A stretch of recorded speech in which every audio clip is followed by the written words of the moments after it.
અમરેલી જિલ્લામાં મોટાભાગના ખેડૂતો કપાસ, મગફળી અને સોયાબીનનું વાવેતર કરે છે અને સારી એવી કમાણી પણ મેળવી રહ્યા છે। આજે અમરેલી, સાવરકુંડલા, ધારી, બગસરા, ખાંભા માર્કેટિંગ યાર્ડમાં મોટાભાગના ખેડૂતો પહોંચ્યા હતા। ખેડૂતોએ સારું એવું ઉત્પાદન અને નફાકારક ભાવ મેળવ્યા હતા। આજે સાવરકુંડલા માર્કેટિંગ યાર્ડમાં સિંગ ઝીણીનો ભાવ 1000 રૂપિયાથી 1178 રૂપિયા નોંધાયો હતો। સિંગ મોટીનો ભાવ 1051 રૂપિયાથી 1216 રૂપિયા નોંધાયો હતો। તો સાથે તલની હરાજી કરવામાં આવી હતી। તલનો ભાવ 2300 રૂપિયાથી 2800 રૂપિયા સુધી નોંધાયો હતો। તલ કાળાનો ભાવ 2500 રૂપિયાથી 2900 રૂપિયા સુધી નોંધાયો હતો। જીરુનો ભાવ 4200 રૂપિયાથી 5200 રૂપિયા સુધી નોંધાયો હતો અને કપાસનો ભાવ 1400 રૂપિયાથી 1630 રૂપિયા સુધી નોંધાયો હતો। ઘઉં લોકવનની વાત કરીએ તો ઘઉં લોકવનનો ભાવ 425 રૂપિયાથી 518 રૂપિયા નોંધાયો હતો।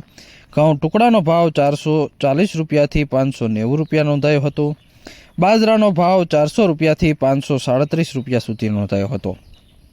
જુવારનો ભાવ 550 રૂપિયાથી 826 રૂપિયા સુધી નોંધાયો હતો। ચણાનો ભાવ 1020 રૂપિયાથી 1130 રૂપિયા સુધી નોંધાયો હતો। દેશી ચણાનો ભાવ 1100 રૂપિયાથી 1501 રૂપિયા સુધી નોંધાયો હતો।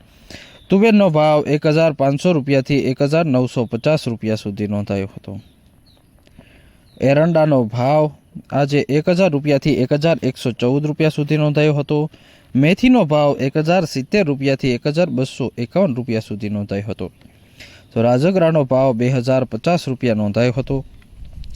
ધાણાનો ભાવ 1351 રૂપિયાથી 2301 રૂપિયા સુધી નોંધાયો હતો અને સોયાબીનનો ભાવ 800 રૂપિયાથી 826 રૂપિયા સુધી નોંધાયો હતો।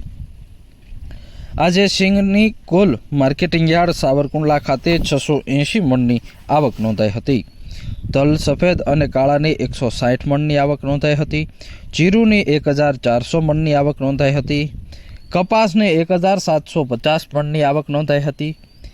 ઘઉં લોકવન અને ઘઉં ટુકડાની 6500 મણની આવક નોંધાઈ હતી। બાજરાની 175 મણની આવક નોંધાઈ હતી।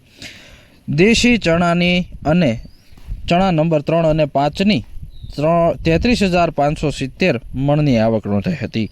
તો સાથે જ આજે હેરડીની 314 મણની આવક નોંધાઈ હતી। ધાણાની આજે 3400 મણની આવક નોંધાઈ હતી।